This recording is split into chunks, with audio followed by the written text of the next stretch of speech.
This is a Red FM Vancouver podcast. Make sure you hit subscribe for more great content. For further info, log on to redfm.ca. Shawn Bearman, radical life coach ਨੇ ਲਵ hate relationship ਦੇ ਉੱਤੇ ਕਿ ਤੁਸੀਂ ਆਪਣੇ spouse ਨੂੰ ਆਪਣੇ ਪਤੀ ਜਾਂ ਪਤਨੀ ਦੇ ਨਾਲ ਹਮੇਸ਼ਾ ਤਾਂ ਪਿਆਰ ਨਹੀਂ ਕਰਦੇ ਜਾਂ ਹਮੇਸ਼ਾ ਨਫ਼ਰਤ ਨਹੀਂ ਕਰਦੇ ਜਾਂ ਨਫ਼ਰਤ ਕਰਦੇ ਵੀ ਆ ਤਾਂ ਲੋਕ ਕਿਉਂ ਕਰਦੇ ਆ ਉਸੇ ਹੀ ਵਿਅਕਤੀ ਨਾਲ ਜਿਹਦੇ ਨਾਲ ਤੁਹਾਡੇ ਇੰਨੇ ਇੰਟੀਮੇਟ ਰਿਲੇਸ਼ਨਸ਼ਿਪ ਨੇ ਉਹਨੂੰ ਤੁਸੀਂ ਲਵ ਹੇਟ ਕਿਵੇਂ ਕਰ ਸਕਦੇ ਹੋ ਔਰ ਇਹਦੇ ਕੀ ਕਾਰਨ ਹੋ ਸਕਦੇ ਨੇ ਅੱਜ ਸਾਡੇ ਨਾਲ ਸ਼ਾਨ ਬੇਅਰਮੈਨ ਗੱਲਬਾਤ ਕਰਨਗੇ ਇਸ ਦੇ ਮੁਤਲਕ Hi Shawn, good morning. Good morning. Thank you very much for joining us today. You're welcome. So Shawn, could you tell us first that this COVID-19, is it affecting our romantic relationships? For sure. Both negative and positive. Mm-hmm. What is more, negative or positive? Well, I think it really depends on a couple of different factors. You know, I'm hearing both on both sides of the fence. And what's really interesting is what started out as positive, some people are now interacting with as negative, and what started out as negative is positive. Let me give you an example. Mm-hmm. So some people were like, oh my God, I get to spend all my time with my brand new love. This is awesome. You know, I would have to travel for work 2 hours a day, so now I get to spend that 2 hours a day with somebody I really care about. Isn't that great? And it is great until you've been with them 4.5 months or 5 months nonstop in one house. And then it becomes not great anymore. Yeah, that's true. Because everything we fell in love with about somebody usually drives us crazy after a while. But isn't spending time together is a good thing? It really, really is. And here, it is a good thing. Absolutely. Most people don't spend enough time together. And, you know, and in fact, when I ask people, you know, one of the things that I do is get people complete on life. So I will go and talk to people who are dying, right? To like literally get their communications. What do they need to say before they leave this world? Mm-hmm. And almost 100% of the time they tell me, I wish I had spent more time with the people I care about. So it absolutely is a good thing. But here's where it can be a problem. It becomes a problem if you're not responsible for also making sure that you have your own quiet time as well. Mm-hmm. When I was discussing it with Kiran Singh, this issue, really, I was surprised sometimes during the conversation that how can you hate someone and love someone at the same time? That's a very unique feeling. I mean, how can you hate someone if you once loved someone? Well, let's look at that same thing in a different analogy. So you have a hand, yes? Mm-hmm. And your hand has a front of the hand and a back of the hand. And what you can do with the back of the hand is not the same things that you can do with the front of the hand. Mm-hmm. Okay? So love is the same way. Love is the front of the hand, and hate is the back of the hand. It's the same hand. Mm-hmm. See, you can't hate anyone that you don't actually have strong feelings for. Mm-hmm. For or against. That's right, yeah. Yeah. It's the intensity of the emotion. It doesn't matter what the emotion is. If you're that intense, that means you can intensely hate them. That also means that there is the potential to also intensely love them at the same time. Mm-hmm. But it's a kind of come and go. Is it really good for your relationship? I thought once you said that, you know, there should be a steady stream or something of that nature. You said that a relationship should be kind of smooth and continuous and perpetual. Well, I think that's what gets people into trouble. Mm-hmm. Because in a relationship, it's with a human being. If you're talking about your relationship with your dog, that's probably always going to be an easy relationship. Because your dog is going to do what you tell it to do at least part of the time. Yeah. Right? Whereas human beings don't like to be told what to do and will often resist being told what to do, right? But here's the thing. If you're in a relationship with a human being. There's no chance zero chance that that human being is going to be great 100% of the time. Mm-hmm. Zero chance. And yet you expect that of them. Well, I told you I loved you when I met you, and I told you I loved you the day we got married. That should be enough. You should know I love you. Why would you even question it? Mm-hmm. But a lot of people need reassurances every day, every hour. Let me tell you the kind of people who do. I don't know if you've ever heard of this, but there's this thing called the 5 love language quiz. The people that need to hear it every day are people whose love language is what we call words of affirmation. Mm-hmm. You know, and words of affirmation is somebody telling you regularly that you're loved, that you're worthy, that you're worthwhile, that you're great. And people where that's their love language, as long as you're telling them how you feel regularly, you don't ever have to do anything else for them. Really. They're happy, feeling loved and content because of the words coming out of your mouth. Now, words of affirmation is not my love language. One of my number one love language is physical touch.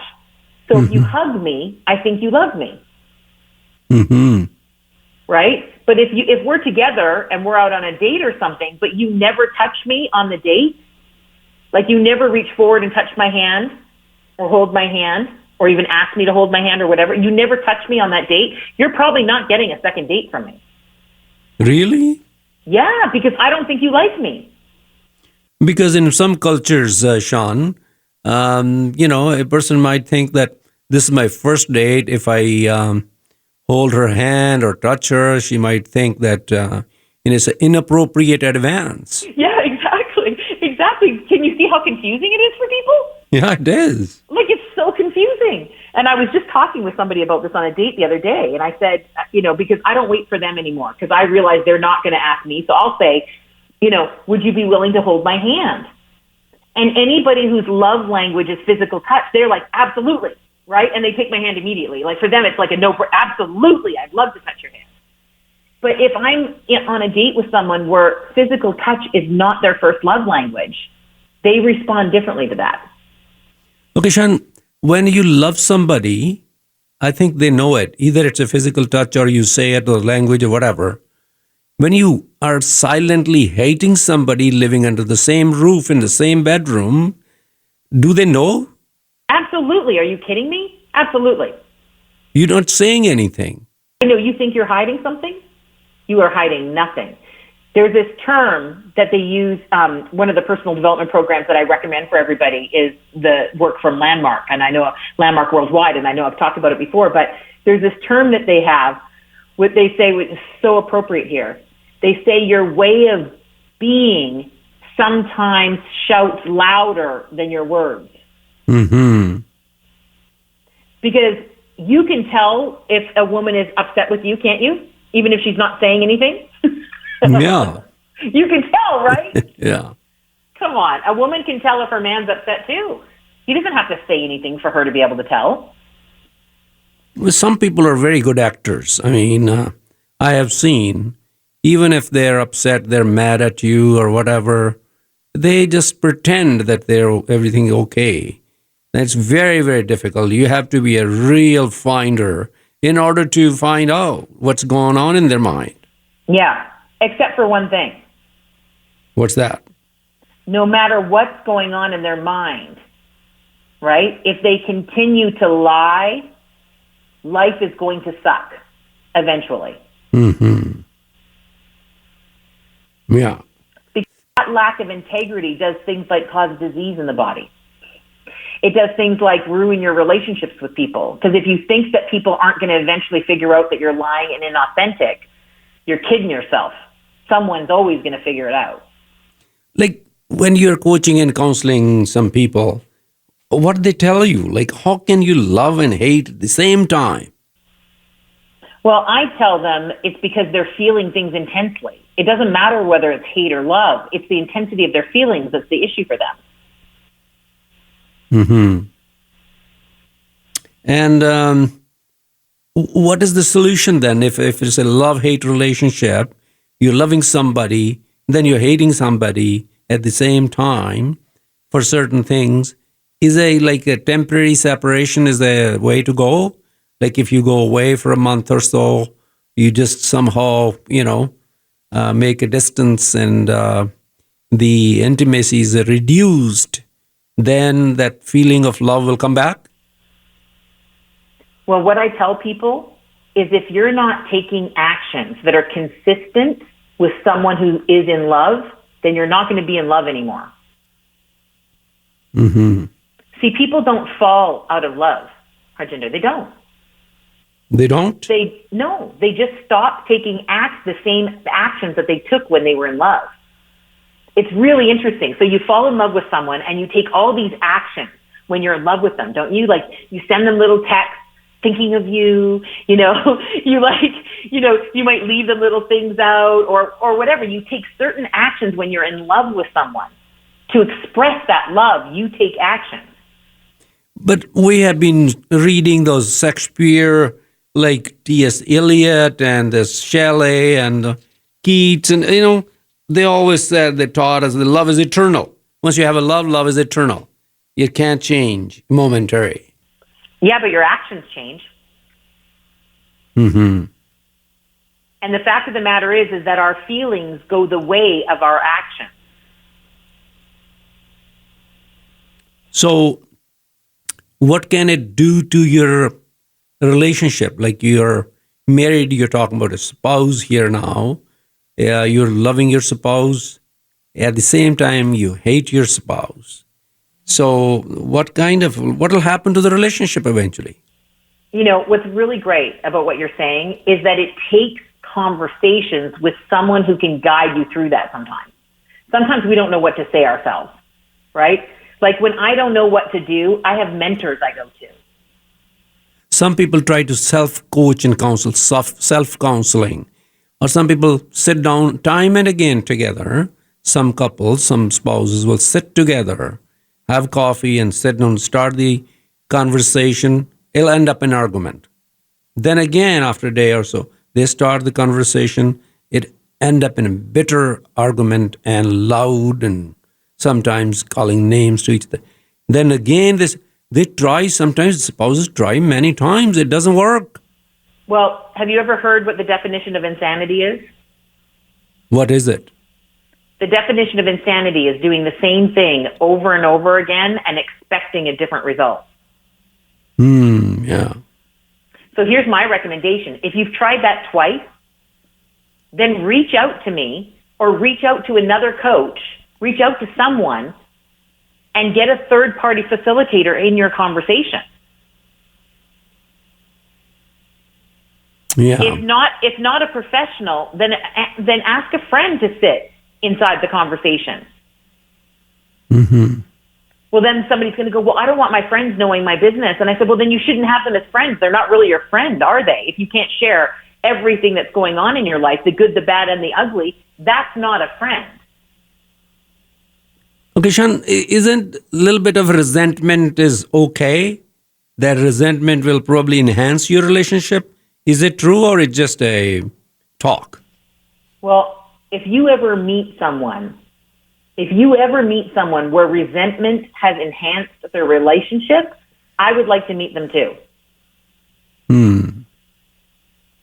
So there's nobody that I know where if I say I resent you, that's going to improve the relationship.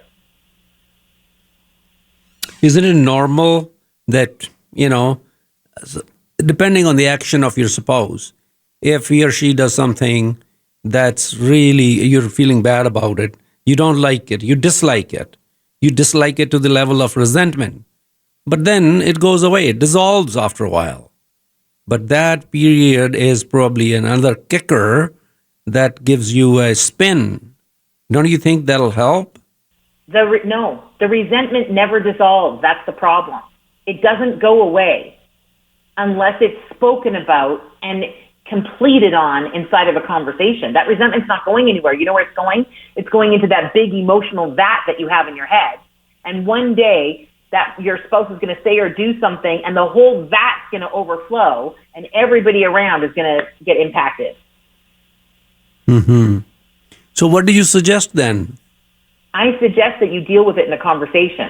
When you did X, I felt Y. When you did X, I felt this way, and I don't want to feel that way anymore. So can we talk about what we can do next time to make sure that you can get what you need without me being left feeling that way? I remember we've done show forgive and forget, let go, all those kind of things. But when the relationship gets complicated, isn't it that more you loved somebody, deeper you love somebody, more and deeper you'll hate? Is that correct? That's accurate. The more intense your feelings are, the more intense they're going to be on either side of that fence. Mm-hmm. So in other words, the more in love with somebody you are, the more of a betrayal you would feel if they trash that love, right? Mm-hmm. Well, and the fact of the matter is that for most people, if you did a survey, they'd rather have intensely good and intensely bad times than mediocre times across the board. so at what level, at what time you get the indication that now you're falling out of love, that your resentment or hate or whatever is turned into that kind of feeling now that there's no love left?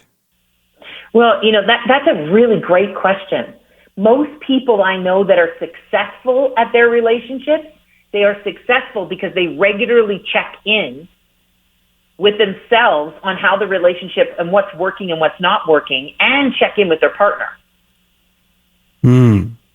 So I know couples that once a week they sit down together and they just look at what's working and not working in our relationship this week.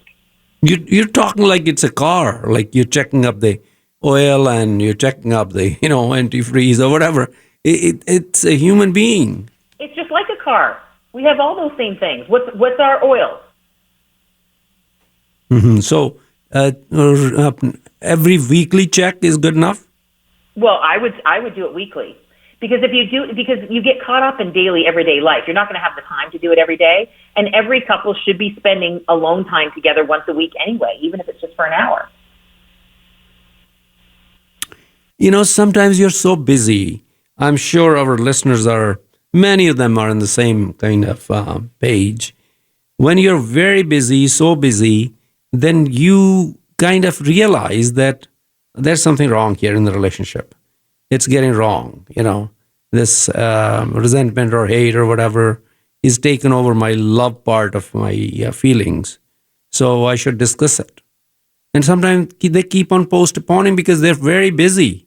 Sometimes your other partner is not available. Sometimes you don't want to talk about it. Then you say, okay, I'll just stock it in back of my mind. Then we'll chat again. You keep on lingering on and postponing. Is that a good policy? Sometimes you think things will clear by itself. Well, I don't know. Have you ever cleared up something by yourself? It's rare. Well, sometimes you forget. No, you don't forget.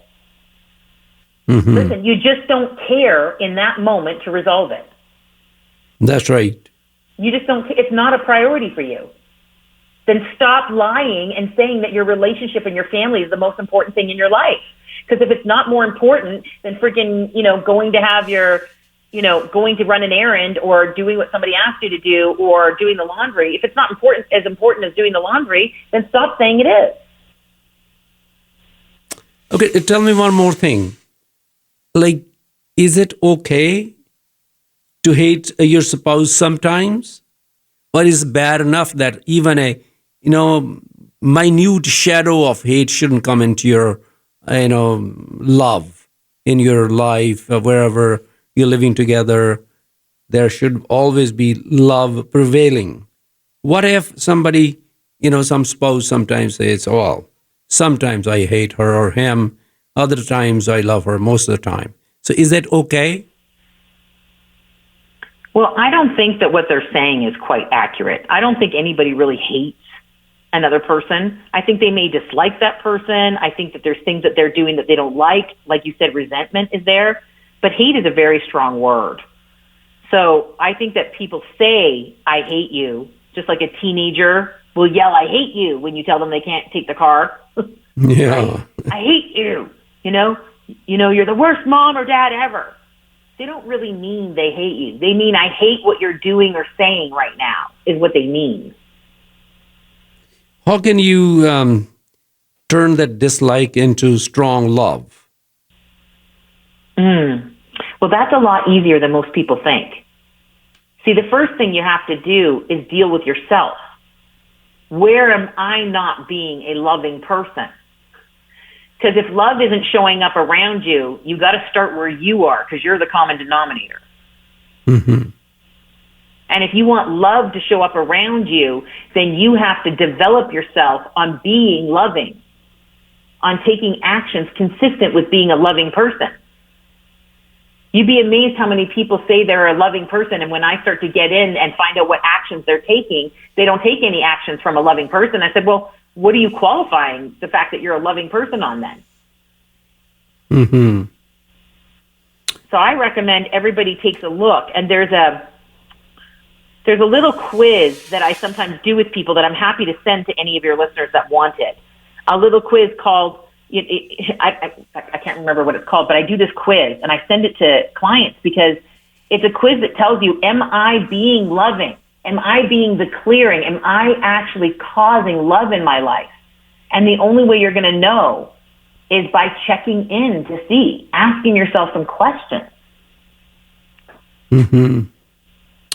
Well, why is this important to work on love weekly, like you said, or monthly even?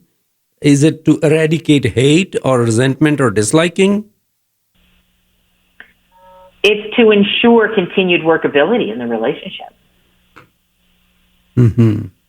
If you don't check in with your spouse to make sure that they have what they need to make the relationship work, eventually the relationship will stop working.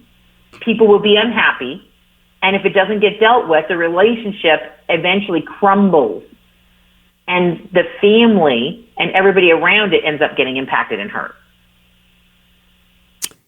But I think it's very difficult, or it's impossible to eradicate disliking or some kind of resentment within a relationship. Doesn't matter who you are, doesn't matter how wise and you might be a life coach or whatever, but still that feeling will come in.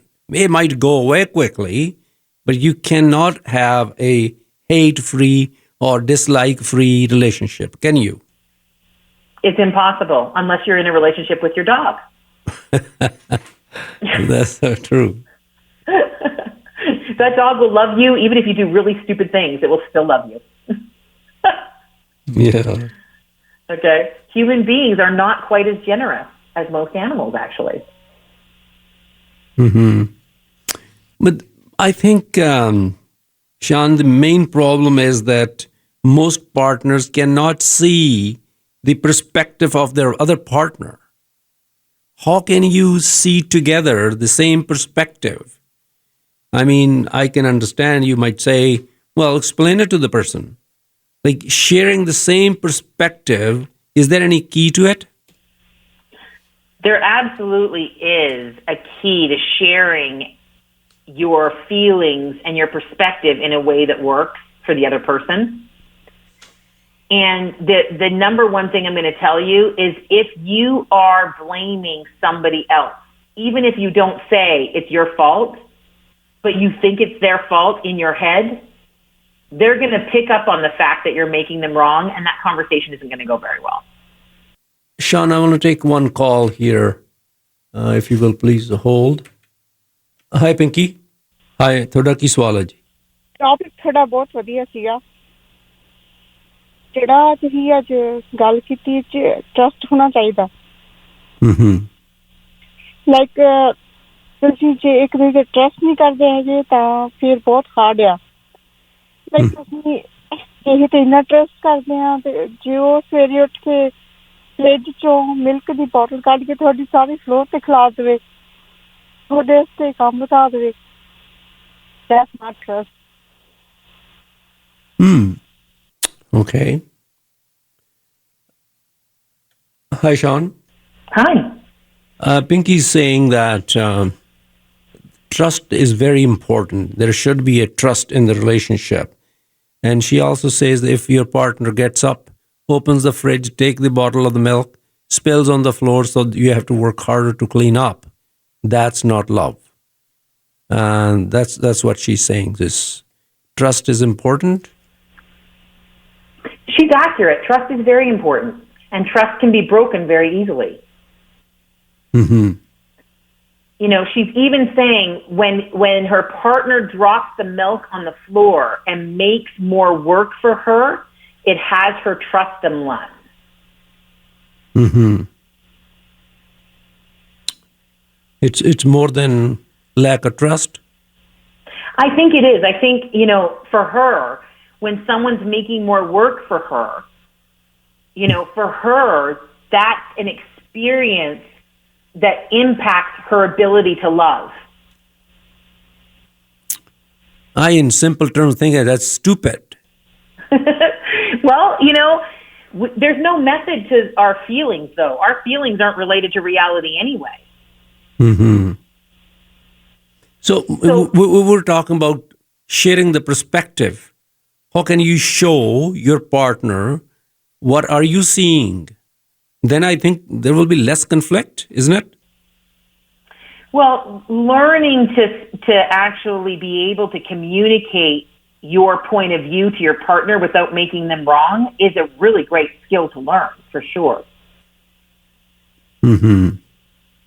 For sure. So what is important to work as a team, even if you're fighting? It's like I have seen some spouses, they're mad at their spouse when there's a foreign power, there's somebody else, the third party, is trying to harm their partner. They suddenly gear up and they suddenly go defensive and they defend their partner, even if they were in a phase of that little resentment or whatever you call it. But as soon as the third party comes from the outsider, comes in and says something bad to their partner, they come in action right away. Yeah. What is that? It's interesting, isn't it? Yeah. Well, it's kind of like I'm the only one allowed to hit my sister, but if someone else comes to hit my sister, I'm going to beat you up. Yeah. It's kind of like that, right? Part of it, I think, is because we still have feelings for people, even when they do things that don't work for us. It doesn't erase our feelings for them. Mm-hmm. And so then we're left in what we would call a conundrum. I don't know what they call that where you're from, but then we're left in this kind of like, I don't like this about them, but I love that about them. Mm-hmm. And it's hard sometimes because there's things that we don't like, but if we speak about it coming from what works and doesn't work, at least we have a chance to resolve something in a conversation. Whereas if we're just making our partner wrong for everything that they do, there's no opportunity to resolve that at all.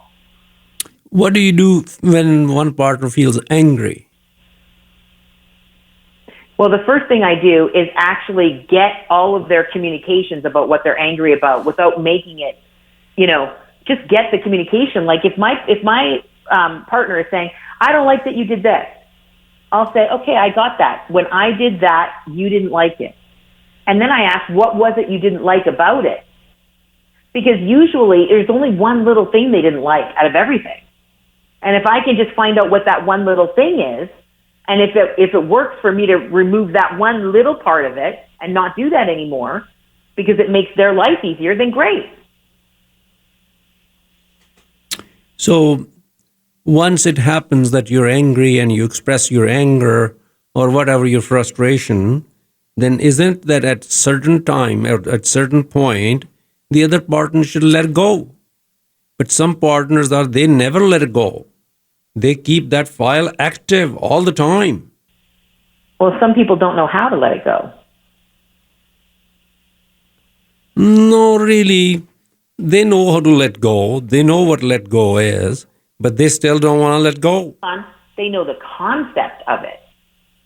But what do you actually do on the court to do it? That's what they don't know.